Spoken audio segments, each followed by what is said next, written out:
छूट, डालो उबलता पानी, कर दो नेस्तो नाबूद।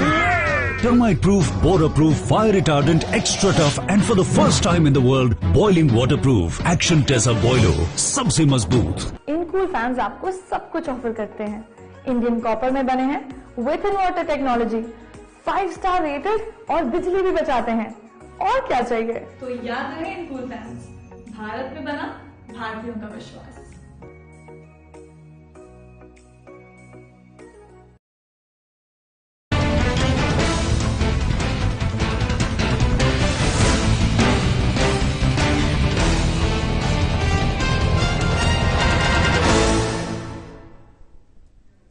नमस्कार, आप देख रहे हैं साधना प्लस न्यूज। आप सभी का स्वागत है अपना बिहार के हमारे इस बुलेटिन में। आपके साथ मैं अंजलि झा।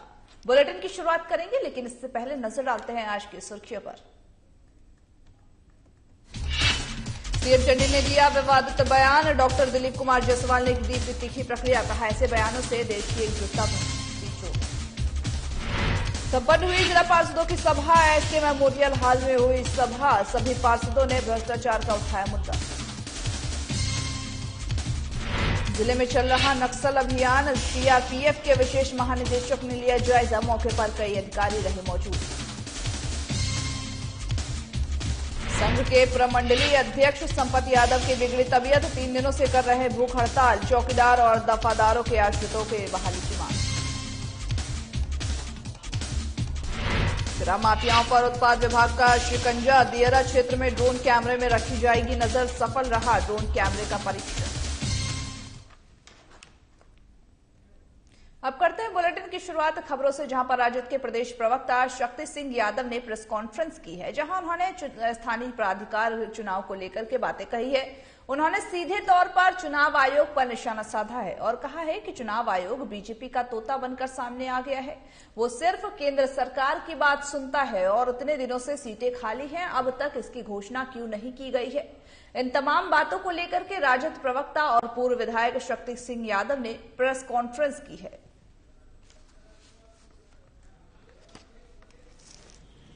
जानबूझ करके बिहार के 24 सीटों पर चुनाव नहीं करा रही है कि जब तक यूपी के चुनाव और अन्य राज्यों में जहां चुनाव हो रहे हैं उसका चुनाव संपन्न नहीं हो जाता है।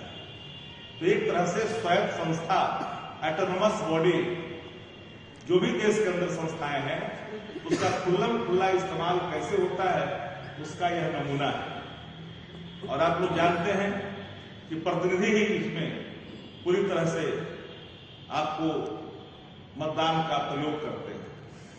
तो आज का उद्देश्य नहीं था हमको बुलाने का कि भाई कोई बताए कि नियम कायदे सबके लिए होते हैं। मान्य परंपरा के अनुसार जो सरकार, जो भारत निर्वाचन आयोग ने जो बनाई है नियमावली, उस नियमावली के तहत 6 महीने के अंदर चुनाव होने थे। क्यों कर नहीं हुए? कोरोना का बहाना। हर चुनाव कोरोना में हुआ। यूपी के चुनाव की शुरुआत कई ऐसे प्रोग्राम कोरोना में हुए। बंगाल के चुनाव कोरोना में हुए। पंचायतों का चुनाव भी कोरोना काल में ही हुआ।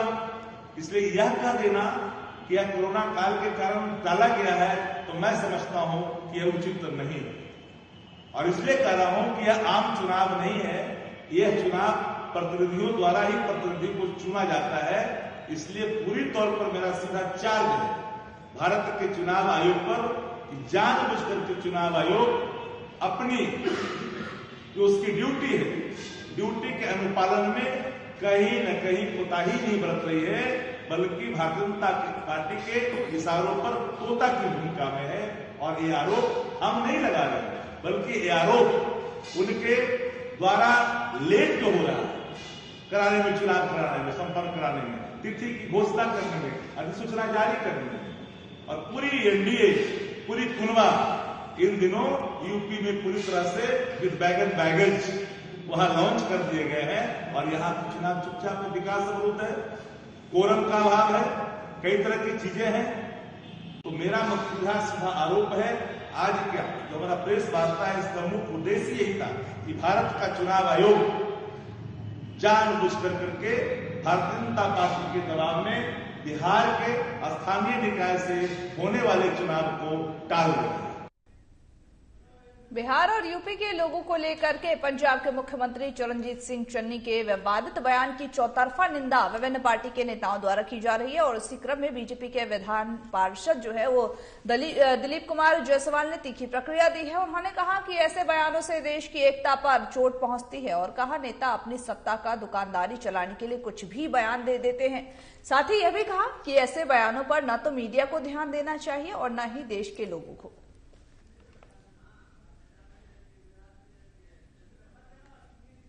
पंजाब में जो कांग्रेस के मुख्यमंत्री ने बयान दिया कि बिहार और उत्तर प्रदेश के लोगों को पंजाब में नहीं घुसने दिया जाए। पंजाब जो है पंजाबियों का है। मेरा तो यही कहना है कि इस देश के किसी भी पार्टी का नेता कब क्या बयान दे देगा उसको पता ही नहीं चलता है कि उसके एक बयान पर देश जलता है। एसके मेमोरियल हॉल में संपन्न हुई जिला पार्षदों की सभा की क्षेत्रीय समस्याएं प्रमुखता से छाई रही, जिसमें कि तमाम जिला पार्षदों ने विकास कार्यों में भ्रष्टाचार का मुद्दा जोर शोर से उछाला है। जहां पर बता दें कि वही साथ ही साथ मोकामा पश्चिमी जिला पार्षद कुमार नवनीत हिमांशु उर्फ मोहित पासवान ने भी मोकामा घोड़सवारी में व्याप्त जो अनियमितता है उस पर भी सवाल उठाए हैं। वही जिला पार्षद ने यह भी कहा कि दोनों प्रखंडों में बिचौलिए का बोलबाला कायम हो गया है और जनता को भारी परेशानी झेलने पर विवश होना पड़ रहा है। युवा जिला पार्षद ने प्रथम जिला जो जिप सभा में दलाल राज स्थापित होने का मुद्दा उठाया है और कहा कि जनहित का कोई भी कार्य भ्रष्टाचार की भेंट चढ़ गया है। बता दें कि सभा में पटना डीडीसी भी इस दौरान मौजूद रहे। में जिला परिषद का एक बैठक हुई थी, पहली बैठक हुई जिसमें कुमारी स्तुति अध्यक्षा थी एवं उपाध्यक्षा थी, डीडी साहब थे, कई ऐसे पदाधिकारी भी आए हुए थे, विभागीय एवं जिला परिषद के सभी सदस्य आए हुए थे। उस पर कई मुद्दाओं पर बिंदुवार पर बात हुई, लेकिन उसमें खास करके सभी अपने अपने पहलू पर बात किए, लेकिन मैंने मोकामा की ब्लॉक पर जो धांधली है, गड़बड़ियां हैं, उस पर बिंदुवार कर करके मैंने सवालिया उठाया। केंद्रीय रिजर्व पुलिस बल के विशेष महानिदेशक नितिन अग्रवाल ने जिले में चल रहे नक्सल अभियान का जायजा लिया है। इस दौरान ही सीआरपीएफ के जो बिहार सेक्टर के महानिरीक्षक अमित कुमार, पुलिस महानिरीक्षक और साथ ही साथ विनय कुमार और सीआरपीएफ के जो उप महानिरीक्षक है संजय कुमार समेत कई अधिकारी भी इस दौरान मौजूद रहे। बताते चले कि विशेष महानिदेशक मदनपुर थाना के अंबावार तारी में नवनिर्मित कैंप का आयोजन भ्रमण भी इस दौरान किया गया है और इस अवसर पर अग्रवाल औरंगाबाद के श्री अग्रवाल औरंगाबाद के डीएम के एससीए योजना के तहत ही चल रहे जो विकास कार्य हैं उस पर भी चर्चा की गई है। वहीं उन्होंने इतनी अल्प अवधि में कैंप के निर्माण के लिए जिलाधिकारी और पुलिस अधीक्षक की सराहना की है, साथ ही साथ जवानों का भी हौसला बढ़ाया है। वहीं पुलिस अधीक्षक ने यह भी बताया है कि नक्सलियों के खिलाफ जिला पुलिस और केंद्रीय रिजर्व पुलिस बल की संयुक्त कार्रवाई लगातार जारी रहेगी।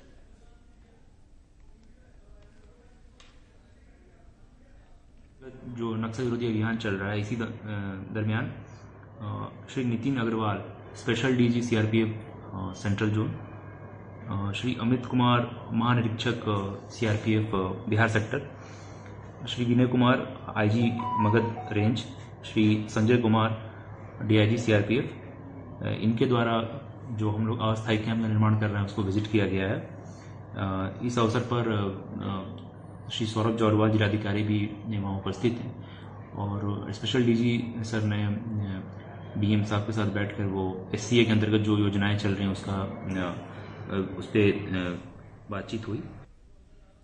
कोरोना संक्रमण में हुई कमी को देखते हुए सदर अस्पताल के ओपीडी में मरीजों को देखने का काम भी अब शुरू कर दिया गया है। बताते चले कि 2020 से ही सदर अस्पताल की ओपीडी को कोरोना वार्ड बनाया गया था। उस समय कोरोना संक्रमित की संख्या में लगातार वृद्धि हो रही थी। वहीं साथ ही साथ बता दें कि 2022 में भोजपुर जिले के 14 प्रखंडों में संक्रमित लोगों की संख्या 10 से भी कम थी। इसी को लेकर के जहां पर इसी को देखते हुए ओपीडी में डॉक्टरों ने मरीजों को देखना भी शुरू कर दिया। वहीं ऑन ड्यूटी डॉक्टर तेज नारायण राज ने यह बताया है कि काफी संख्या में मरीज इलाज कराने आ रहे हैं और सभी मरीजों का इलाज हो रहा है। इधर ओपीडी में civil surgeon doctor RP Singh ने 4 अतिरिक्त गार्डों की भी नियुक्ति की है।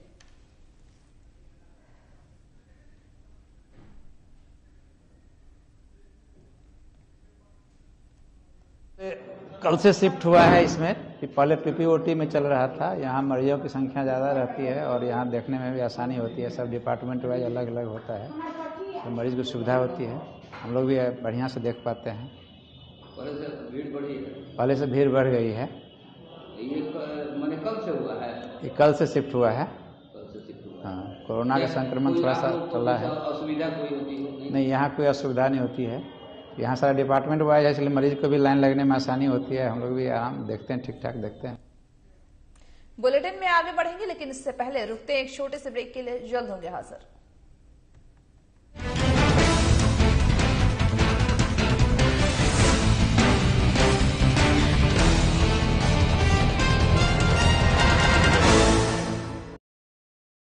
एंडकूल फैंस, इसमें कॉपर है, ये बिजली बचाता है। 5 star rated latest inverter technology के साथ। And cool fans, made in India, made for Indians.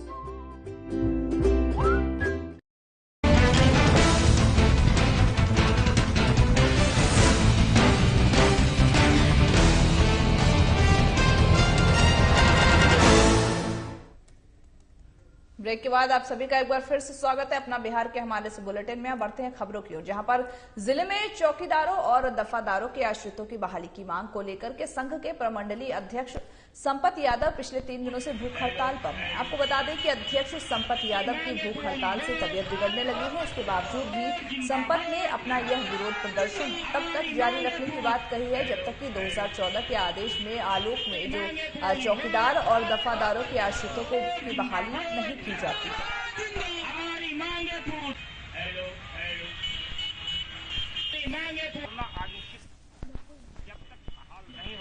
तब तक जल्द काम नहीं होगा। कल हमें आश्वासन भी मिला कि डीएसपी साहब आए, नगर थाना आया है, आपको अंचल अधिकारी आए, आपको सर्जन सिविल सर्जन आए। हम कहें कि नहीं, दवाई मैं नहीं खाऊंगा जब तक हमारी चौकीदारी को बहाली नहीं होगा। अगली खबर नालंदा से है, जहां राजगीर स्थित बिहार पुलिस भवन निगम में कार्यरत कार्यपालक अभियंता अरुण कुमार सिंह के बिहार स्थित ठिकानों पर स्पेशल विजिलेंस यूनिट की टीम ने छापेमारी की है। वहां जहां इस दौरान ही उनके ठिकाने से जांच टीम ने लाखों के गहने सहित संपत्ति से जुड़े हुए कई महत्वपूर्ण दस्तावेज भी जब्त किए हैं। बताया भी जा रहा है कि बिहार सरकार के विशेष सतर्कता इकाई ने 17 फरवरी 2022 को राजगीर में पुलिस भवन निगम में पदस्थापित जो कार्यपालन यंत्री है अरुण कुमार सिंह के खिलाफ आय से अधिक संपत्ति रखने का मामला भी दर्ज किया है।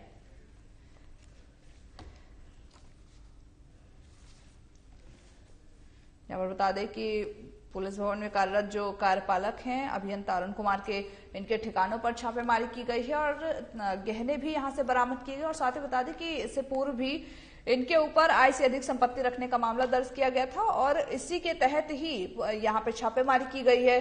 और साथ ही विजिलेंस की जो टीम थी उन्होंने छापेमारी कर कई महत्वपूर्ण दस्तावेज भी जब्त किया और इनकी जो संपत्ति जो इन्होंने इनके जो गहने और साथ ही जो संपत्ति थी वो सभी भी जब्त करते हुए इनके खिलाफ मामला दर्ज किया है और इस पर कार्रवाई भी की जाएगी।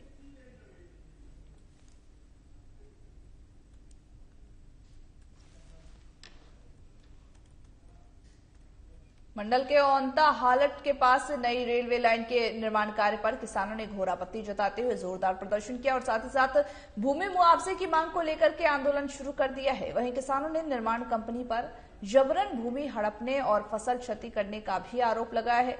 किसानों ने यह बताया है कि नई रेल लाइन बिछाने का कार्य कर रही एफकोस जो कंपनी है उसने दादागिरी से जमीन पर कब्जा कर रही है और साथ ही आंदोलनकारी किसानों ने तत्काल मुआवजा देने की भी मांग की है।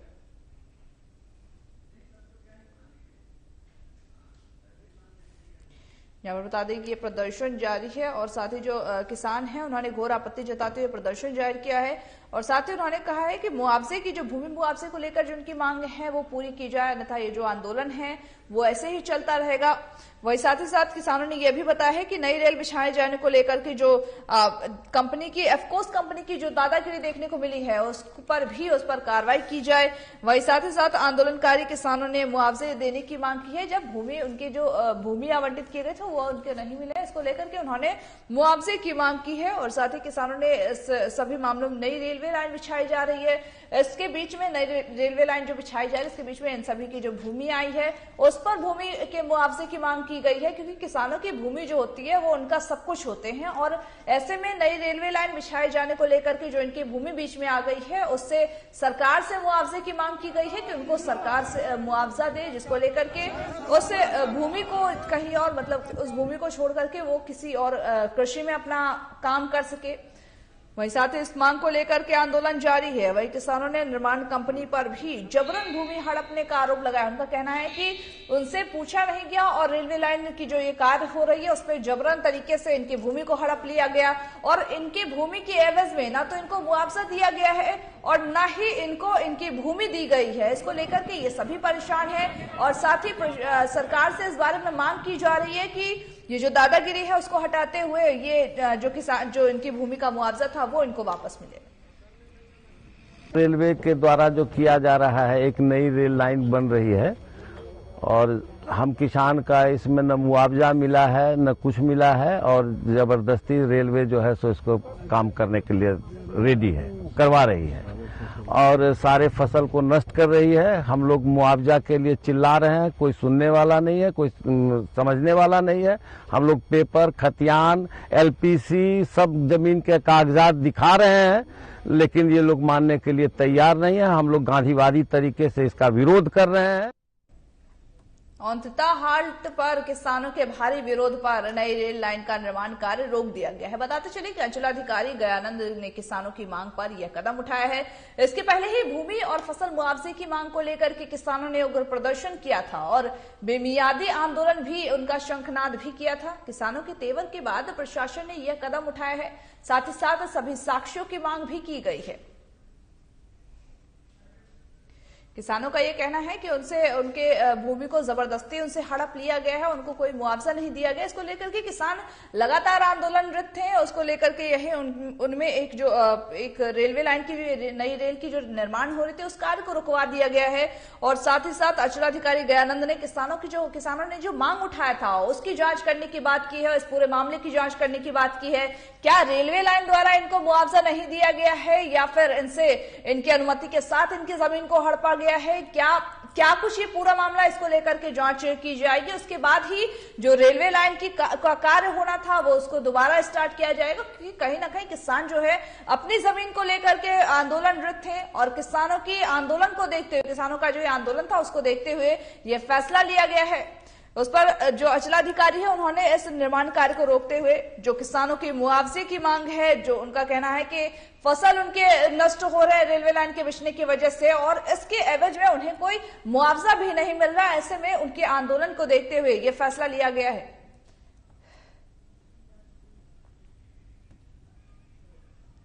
शहर में अब शराब माफियाओं पर उत्पाद विभाग ने शिकंजा कसना शुरू कर दिया। बताते चले कि अब देहात क्षेत्र में और साथ ही साथ नदी के दियरा क्षेत्र में ड्रोन कैमरे से पैनी नजर रखी जाएगी, जिसके लिए पूर्णिया उत्पाद जो विभाग है उसमें कार्यालय में ड्रोन कैमरे का सफल परीक्षण किया गया है। वहीं मौके पर उत्पाद अधीक्षक दीनबंधु ने बताया है कि ड्रोन ने जो चुलाई शराब माफियाओं पर नजर रखी जाएगी, जिसको लेकर के उत्पाद विभाग कार्यालय में टीम ने ड्रोन का सफल परीक्षण किया है। साथ ही यह भी बताया है कि देयरा क्षेत्र में पुलिस जब छापेमारी करने जाती थी तब तक शराब कारोबारी भाग जाते थे। अब ड्रोन की मदद से उनके हर ठिकाने तक पहुंचा जा सकेगा और चुलाई शराब के कारोबारियों को गिरफ्तार किया जा सकेगा।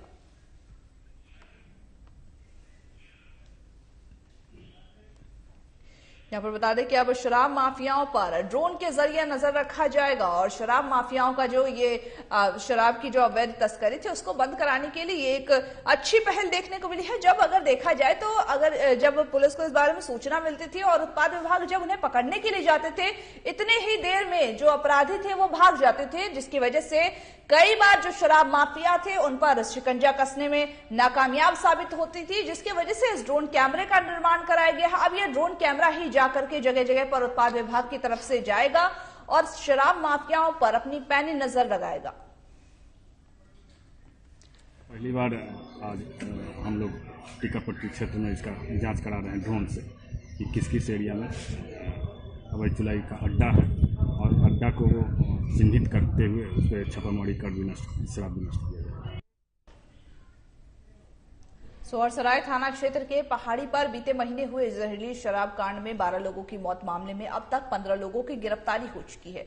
इस मामले की जांच एसआईटी के द्वारा की जा रही है और इसी क्रम में 3 अभियुक्त भी गिरफ्तार हुए हैं, जिनमें तीनों पटना जिले के रहने वाले बताए जा रहे। पटना जिले के अलग अलग थाने क्षेत्रों से यहाँ पर ये लोग गिरफ्तार किए गए हैं। बता दें कि इनमें से होम्योपैथ के एक डॉक्टर तो दूसरा बीआरएल कंपनी का रीजनल मैनेजर है। तो वहीं दूसरी घटना नगर थाना क्षेत्र बिहार शरीफ कोर्ट परिसर में गोलीबारी करने के आरोपी सीसीटीवी फुटेज के माध्यम से गिरफ्तार कर लिया गया है उनका। और तीसरी घटना आस्थावा थाना में टोटो लूट की मामला दर्ज किया गया था। वहीं पुलिस को पूछताछ के दौरान ये पता चला कि मुकदमा झूठा है और आरोपी खुद पत्नी के इलाज के लिए परिवार के सदस्य से पैसा लेने के लिए यह साजिश रच रहा था। वहीं बताते चले कि पुलिस ने आरोपी को गिरफ्तार कर लिया है और आगे की कार्रवाई भी की जा रही है।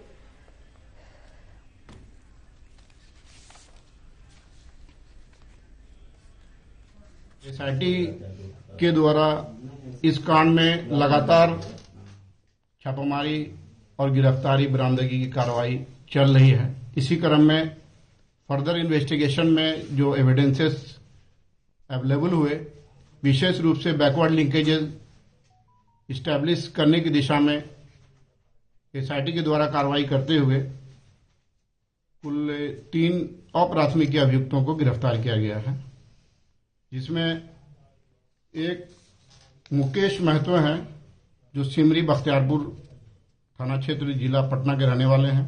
दूसरे संजय कुमार जो चांदपाली थाना सिमरी जिला बक्सर, जो कि वर्तमान जिले में अपराधियों का मनोबल चरम सीमा पर है। लगातार जिले में जो अपराध है वो आपराधिक घटनाएं लगातार बढ़ती जा रही। वह ताजा मामला जगदीशपुर थाना क्षेत्र के फतेहपुर की है, जहां अपराधियों ने एक महिला को गोली मार दी। वही लोगों ने मायागंज अस्पताल में महिला को भर्ती कराया है, जहां इलाज के दौरान ही उसकी मौत हो गई है। बताते चले कि कोमल की 6 महीने पहले ही शादी हुई थी। फिलहाल कोमल अपने मायके में थी और वही उसके पिता बबलू यादव ने यह बताया है कि उसे गांव के लोगों ने बताया था कि उसकी बेटी को किसी ने गोली मार दिया है। गोली किसने मारी है और या फिर यह किसी ने नहीं बताया है। यह पुलिस इस पूरे मामले की छानबीन में जुटी हुई है।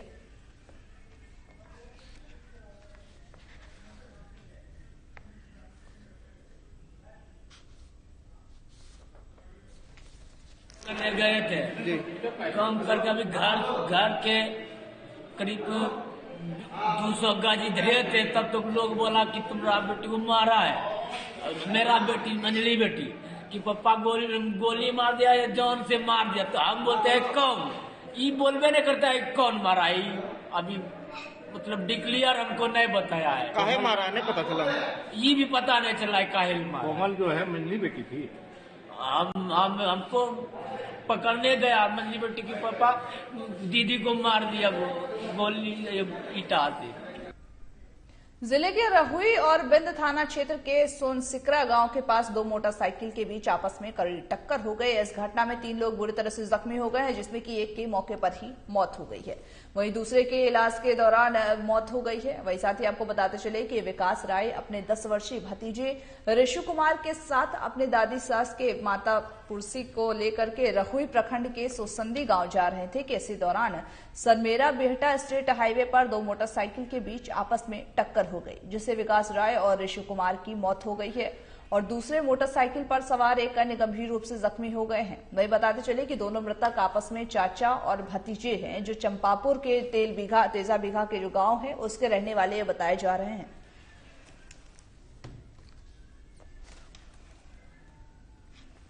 यहाँ पर बता दें कि मामला नालंदा का है, जहां सड़क हादसे में चाचा भतीजे की मौत हो गई है। बताया यह भी जा रहा है कि ये तेज रफ्तार के कारण हुआ है, किन कारणों से हुआ, वहीं पुलिस पूरे मामले की जांच में जुटी हुई है। और साथ ही बता दें कि नालंदा में इस तरह के मामले और भी सामने आ चुके हैं, जहां वहां पर बताया जा रहा है कि ये जो एक्सीडेंट हुआ है वो मोटरसाइकिल के बीच में स्ट्रेट हाईवे पर दो मोटरसाइकिलों की टक्कर से हो गई है, जिसमें कि 3 लोग घायल बताए जा रहे हैं। वहीं साथ साथ 2 लोगों की मौत हो गई है। बता दें कि जो 3 लोग इसमें जख्मी हुए हैं, जिनमें 2 की मौत हो चुकी है और 1 गंभीर रूप से घायल है, जिसका जिला अस्पताल में इलाज चल रहा है। वहीं जो 2 की मौत हुई है वो आपस में रिश्ते में चाचा भतीजे बताए जा रहे हैं। कैसे टकराया, कहाँ जा रहे थे? जा रहा था स्वसंदी। कहला एगो बूढ़ी मर गया, उस पर शिष्याम जा रहा था, इसको चाचा यही दिन। कहाँ से? तेजा भी। अच्छा, तो फिर क्या हुआ? धक्का लग गया। तो कितना ग्राम मौत है हमें जी? कितना लोग का मौत हुआ है? ये तो लगता 7-8 बजे हुआ। अच्छा, मौत कितना हुआ है इसमें? 2 गो हुआ। 2 गो मैंने, क्या परिवार है दोनों? हाँ, भगवती दामाद के भाई। जिले के रजौली थाना क्षेत्र गोरियाडीह जंगली पहाड़ी इलाके का एक गांव में महिला को जहां पर पेट्रोल छिड़क करके उसे जिंदा जला दिया गया। वहीं जान बचाने के लिए महिला पास के ही एक तालाब में कूदी, लेकिन उसकी मौत हो गई है। बताया यह भी जा रहा है कि महिला को डायन बता करके इस घटना को अंजाम दिया गया है। वही सूचना मिलते ही पुलिस मौके पर पहुंच गई। बताते चले कि पास के ही गोरियाडीह गांव के लोगों ने घटना को अंजाम दिया है। बताया यह भी जा रहा है कि गौतम सिंह नाम के एक युवक की पत्नी बीमार चल रही थी और इसके लिए गांव के ही एक महिला को जिम्मेदार बताया गया। इसी बीच महिला को पेट्रोल छिड़क करके लोगों ने जिंदा जला दिया।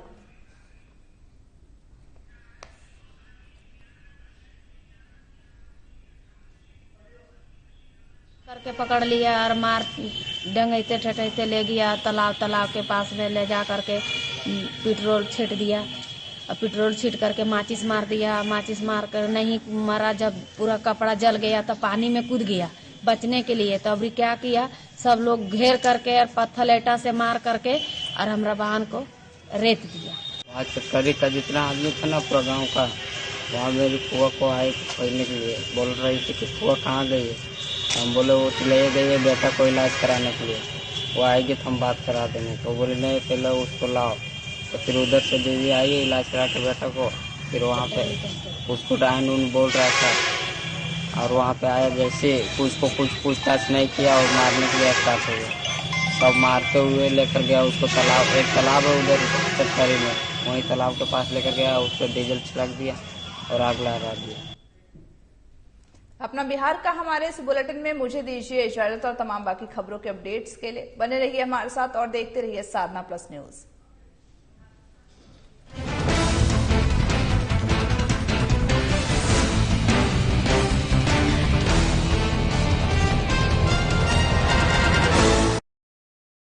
इन कूल फैंस आपको सब कुछ ऑफर करते हैं। इंडियन कॉपर में बने हैं, with in water technology, 5 star rated और बिजली भी बचाते हैं। और क्या चाहिए? तो याद रहे इन कूल फैंस, भारत में बना भारतीयों का विश्वास। फ्रीडम स्कूटर की निकली सवारी,